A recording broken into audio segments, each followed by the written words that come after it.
Le ministère qui est selon Dieu est puissant, comme au temps de Josué pour mettre les ennemis en fuite et les disperser de toutes parts. Or ce ministère ne peut s'exercer qu'en vertu de ce que Christ est en nous.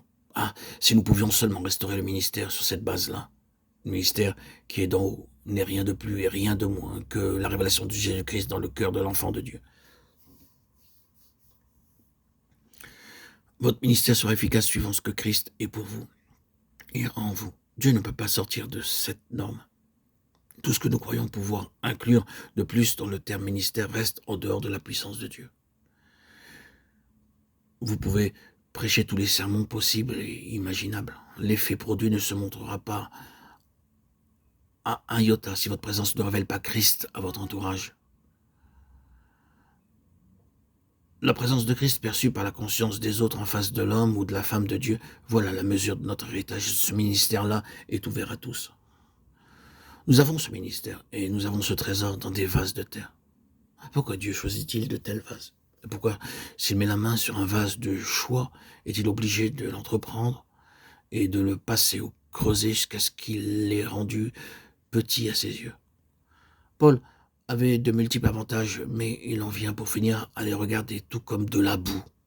Pourquoi le vase doit-il être ainsi brisé? Pour faire de la place au Seigneur Jésus, pour qu'il puisse, lui, occuper tout. C'est la mesure de Christ, qui est la mesure du ministère. Ce n'est pas la mesure du vase. Et quand bien même il en coûte, nous sommes prêts.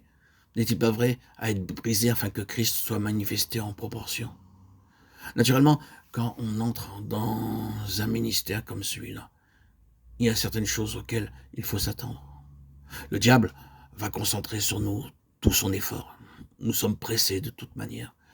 Le ministère de Christ vous expose immédiatement aux choses des forces sataniques. Mais dans ces conditions-là, c'est encore le ministère qui a le dernier mot, puisque sous les coups redoublés de l'épreuve, de la persécution et de la pression de toutes choses, vous pouvez résister quand même, sentant que vous n'êtes pas abandonné, afin que la vie de Jésus soit aussi manifestée. Voici un vase de terre, pour ce qu'il est en lui-même. Vous n'en donneriez pas cher, pauvre vase. Et pourtant, les écluses de l'enfer se sont ouvertes contre lui pour le réduire à merci. Et c'est l'enfer qui a été battu. Quelle est donc la clé de ce ministère? C'est Christ dans le vase, la vie par laquelle Jésus a triomphé de la mort. Elle est là, dans ce pauvre vase de terre. Voilà le ministère.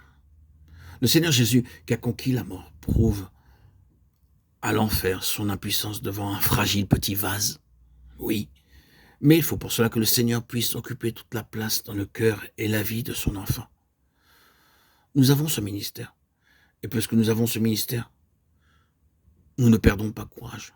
Si notre homme extérieur tombe en ruine, mon être intérieur se renouvelle de jour en jour, car un moment de légère réflexion nous vaut un poids immense, incalculable de gloire éternelle.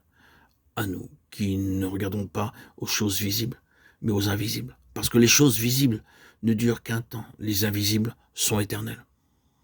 Qu'est-ce donc que Dieu veut, sinon faire de la place en nous, pour que Christ y soit au large?